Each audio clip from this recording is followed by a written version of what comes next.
नमस्कार व्यूअर्स, मैं हूं अमीश देवगन और आप देख रहे हैं इस समय कर्नाटक और यूपी के जो निकाय चुनाव के नतीजे आए हैं उस पर हमारी स्पेशल और बड़ी कवरेज।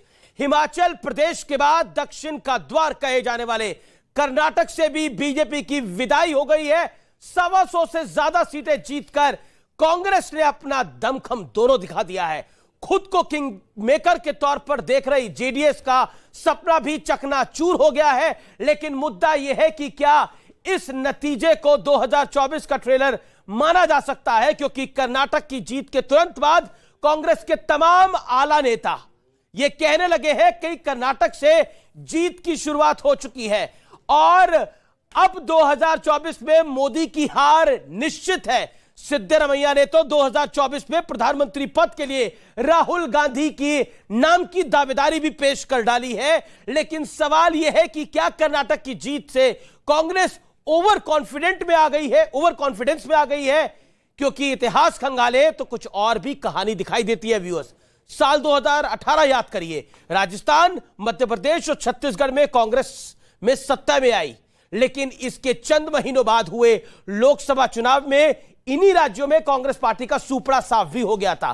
तो अगले 1 घंटे इसी मुद्दे पर होगा सबसे बड़ा सियासी मंथन, सबसे बड़ा सियासी चिंतन, क्योंकि दिल्ली का रास्ता यूपी से जाता है, जहां बीजेपी का डंका बज रहा है व्यूअर्स, और भारतीय जनता पार्टी को वहां नगर निकाय चुनावों में, नगर निगम चुनावों में जोरदार जीत मिली है और समाजवादी पार्टी का मेयर इलेक्शन के अंदर खाता तक नहीं खुला है। और आज इसी पर होगा सबसे बड़ा शो। पार्टी कर्नाटक में गरीबों के साथ खड़ी हुई, हम गरीबों के मुद्दों पर लड़े।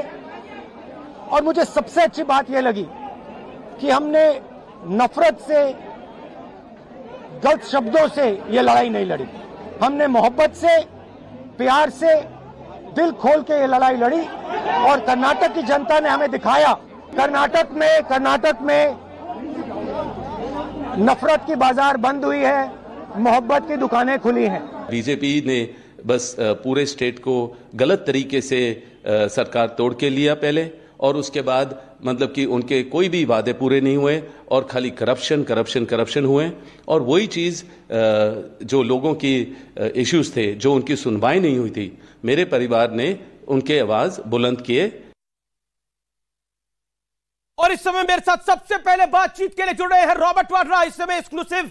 सीधा मैं उनका रुख कर सकता हूं। रॉबर्ट जी, आपका अभिनंदन है इस कार्यक्रम के अंदर। मेरा सीधा सवाल है आपसे, एक बड़ी जीत कांग्रेस पार्टी को मिली है, क्या आपको लगता है क्या 2 बड़े फैक्टर काम करे हैं कर्नाटक के रिजल्ट्स में? मैं पहले तो कर्नाटका के सारे लोगों को धन्यवाद देता हूं और मैं मुबारकबाद भी देता हूं कि उन्होंने भारी बहुमत से कांग्रेस को जिताया, जिसके लिए बहुत एक चीज स्पष्ट है कि कोई हॉर्स ट्रेडिंग या कोई अलग चीज मैं कहूंगा ऐसे नहीं हो सकती है। ये सरकार मजबूत है, भारी बहुमत से जीती है और उनके हित में जो भी वायदे हैं वो पूरे होंगे।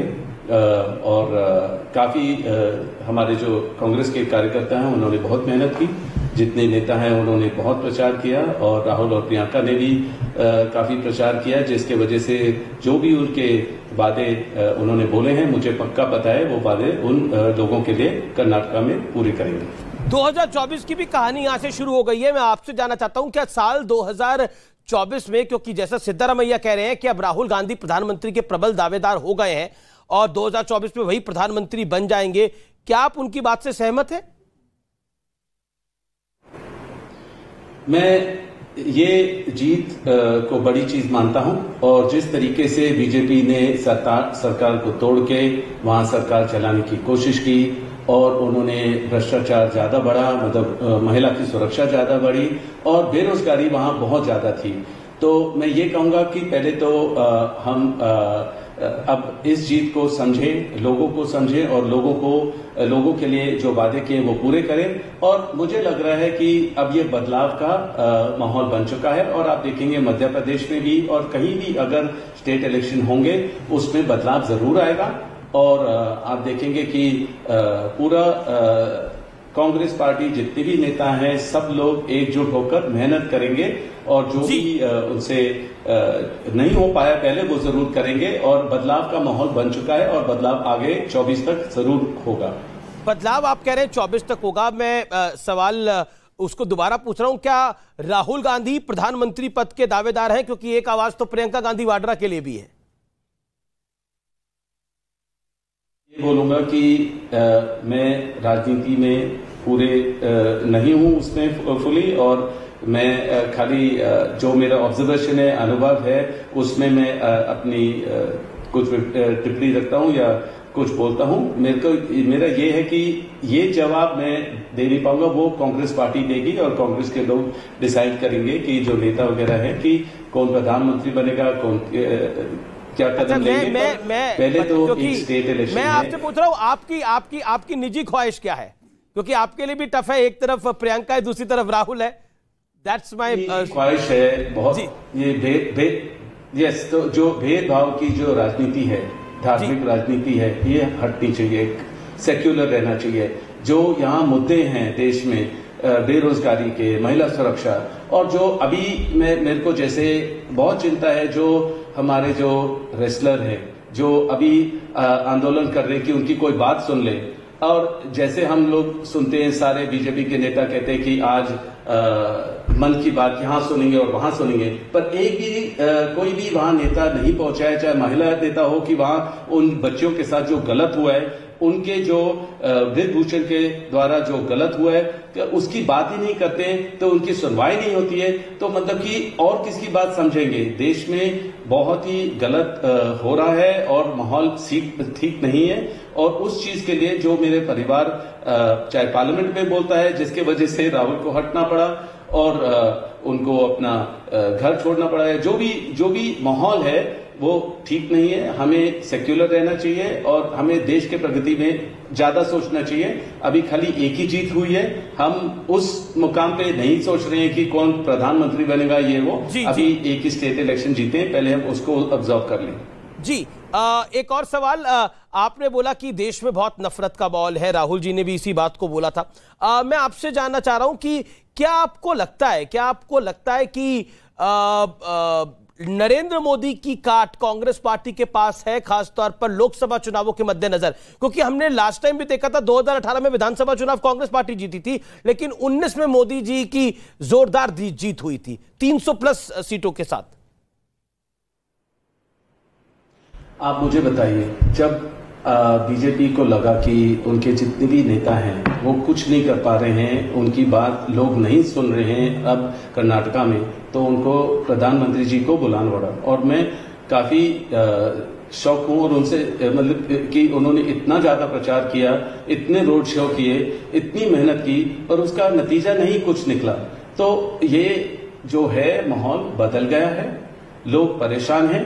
जितनी भी आप एजेंसियों को इस्तेमाल करोगे या परेशान करोगे और आप लोगों के हित में नहीं सोचोगे, उनकी सुनवाई नहीं होगी, तो ऐसे जो नतीजे ये जवाब मिलता है लोगों के द्वारा जब इलेक्शन होता है, ये आपको सब स्टेट में दिखेगा, क्योंकि माहौल बदल गया है और ठीक नहीं है, नफरत है और जो भी है सामने दिखाई दे रहा है। हमें जो रियल मुद्दे हैं बेरोजगारी के और महिला की सुरक्षा के लिए, इनके बारे में ज्यादा देखना चाहिए। और जैसे जहां आप मणिपुर में देखेंगे मौतें हुई, वहां उसके बारे में कोई जिक्र ही नहीं हुआ है। जहां अगर मतलब ये रेसलर अगर कुछ मेडल जीत के आते हैं तो फिर हम उनके साथ ऑप्टिकली सही दिखाई देते हैं, फोटो खिंचाते हैं, पर जब उनकी कोई बात नहीं सुन रहा है, पूरा देश देख रहा है, पूरा इंटरनेशनली लोग देख रहे हैं कि यार ये क्या हो रहा है, कि ये माने हुए देश के, उन्होंने देश का नाम आगे किया है, पर उनकी कोई सुनवाई नहीं होती है। उनको इस्तीफा देने में क्या प्रॉब्लम है ब्रजभूषण जी को, पर मतलब वो उनको लग रहा है उनकी हार होगी एक अगर मिनिस्टर को इस्तीफा देना पड़े, जिन्होंने गलत किया इन बच्चियों के साथ। ठीक है रॉबर्ट वाड्रा जी, आखिरी दो सवाल। इसके साथ यूपी नगर निगम और यूपी निकाय चुनावों के भी नतीजे आए हैं, वो भी ठीक ठाक इलेक्शन होता है। कर्नाटक जितना बड़ा तो नहीं है, लेकिन बड़ा इलेक्शन है। यूपी एक बड़ा स्टेट है जहां बहुत बड़ी जीत मिली है भारतीय जनता पार्टी को। कांग्रेस वहां पर कहीं स्टैंड नहीं कर रही है। Your take on Uttar Pradesh, क्योंकि गांधी फैमिली का एक समय पर बेस्टन रहा है अमेठी, रायबरेली। क्या what is your take on that, और क्या आपको लगता है प्रियंका जी को चुनाव लड़ना चाहिए रायबरेली से अगला लोकसभा का? देखिए, लोगों की पुकार ये है कि प्रियंका लड़े। पूरी हमारी आबादी बहुत ज्यादा है, वो भी सब चाहते हैं कि प्रियंका लड़े। उनको लग रहा है कि प्रियंका में वो बिलीव करते हैं, उनमें होप करते हैं कि वो समझेंगे और देश को क्या जरूरत है। तो जरूर वो चाहेंगे कि प्रियंका वहां से लड़े, चाहे यूपी हो या कहीं से, पूरे देश भर में कहीं से लड़ सकते हैं। पर देखिए, मैं हैरान नहीं हूं कि हम किसी को कंपेयर कर रहे हैं कि एक जगह बीजेपी की हार हुई तो एक जगह ये यूपी में उनकी जीत हुई। स्टेट इलेक्शन जीते हैं, ये मैंडेट है लोगों का, वो बहुत बड़ी चीज है और मैं उनको मुबारकबाद देता हूं। जहां वो लोग जीते हैं वो अपना प्रगति दिखाएं, वहां अपने यूपी में प्रोग्रेस दिखाएं और जहां भी प्रोग्रेस होगा लोग उनके साथ सहमत रहेंगे और जवाब देंगे उनके हित में। बहुत सिंपल है। तो मेरे उससे ज्यादा तो मैं कुछ कह नहीं सकता। जी, मेरा अगला सवाल आपसे ये, क्या आपको हम पॉलिटिक्स में जल्दी देख सकते हैं?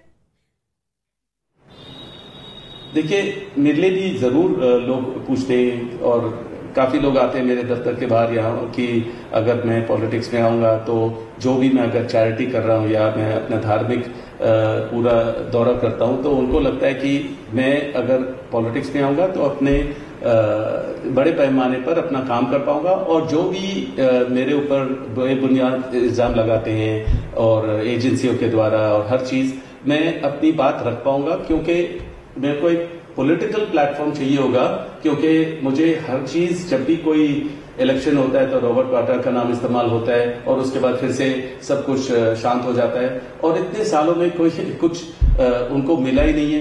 तो मेरा मतलब है कुछ अगर गलत हुआ ही नहीं है तो मिलेगा क्या? तो अगर जरूर मैं जब भी वो मेरी बात करते हैं तो मैं उसका जवाब देता हूं, पर अगर ये हमेशा राजनीति में मेरे को खींचते रहेंगे तो अगर मैं पार्लियामेंट में आऊंगा मुझे लग रहा है कि मेरी बात और सुनवाई तो मतलब आप पॉलिटिक्स के अंदर आपको लगता है कि अगर आप पॉलिटिक्स के लिए आएंगे तो फिर तो आप कहते हैं कि आप पॉलिटिक्स में आएंगे, पार्लियामेंट में आना चाहेंगे। अगला सवाल मेरा बनता है, आपने बोला नफरत है देश के अंदर, तो यूपी में बीजेपी जीत रही है तो नफरत नहीं है, कर्नाटक में हार रही है तो नफरत है। ये इस सवाल का जवाब क्या है सर? मैंने कभी ऐसे बोला ही नहीं है कि यहाँ नफरत है या वहां नफरत है। नहीं, मेरा सवाल है, ये आपने नहीं बोला, ये सवाल मेरा सवाल है ये सर आपसे। नहीं, पर मैं आपसे पूछूंगा, आपको लग रहा है कि हमारे देश में महिलाओं को सुरक्षा की जरूरत है और उनको वो सुरक्षित महसूस करते हैं?